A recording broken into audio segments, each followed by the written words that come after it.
Welcome to your Friday lunch break. I'm Tanya Rivero. U.S. employers added 156,000 jobs in September. The 72nd consecutive month non-farm payrolls rose, marking 6 full years of continuous job creation in the wake of the 07 to 09 recession. So what does this latest jobs report say about the country's labor market, and how is the Fed likely to react? Joining us now to discuss is WSJ's Ahead of the Tape columnist, Steven Russolillo.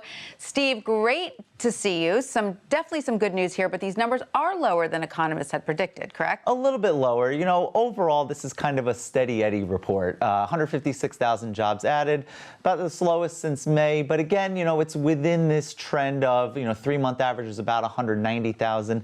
As long as you're anywhere between the 150 to 200, 250 range. That's looking pretty good, looking good. And we saw unemployment tick up to 5%. Does that indicate more people looking for work? Well, actually, that's arguably a good sign here. And we've seen a lot more people enter the labor force looking for work. And so these are all good signs here. It's interesting it's sort of counterintuitive when you look at the unemployment rate. Sure. But higher people entering the labor force, either finding work or looking for work, certainly a good sign. And we're looking at a high labor participation rate, right? At 62.9%? Well, yes, so higher, yes. Higher. Still very low historically. So 62.4% was like the lowest since the 1970s. So ticking up from this very, very low base. So a good sign, but still a lot more room to go to see a really, really strong, healthy labor market. Absolutely. But there is some good news also in wage increases. Yes. They are up. Yep. Again. Average hourly earnings, which is a key metric for wages and what people are really looking at right now,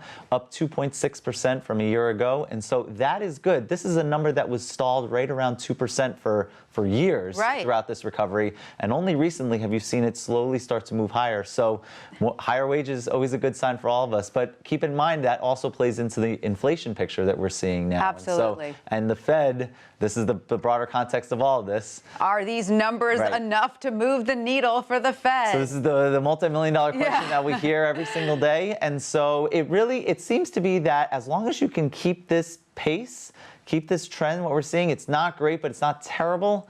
It should be good enough for probably a December increase. So November is a week before the election. You heard it here first. But I just want to ask you quickly, which within the numbers, which sectors are looking the strongest? Who hired the most in September? So it was very broad-based, actually, in this report, which is a good sign here. And so, I think that's what the Fed wants to see also more of, is that it's not just one or two sectors leading the way. It's really just broad across the board. All right. So Steven Russolillo, he's looking for an increase in December. Yep. Heard it here first. That's right. Thank you so much for that. Thank you.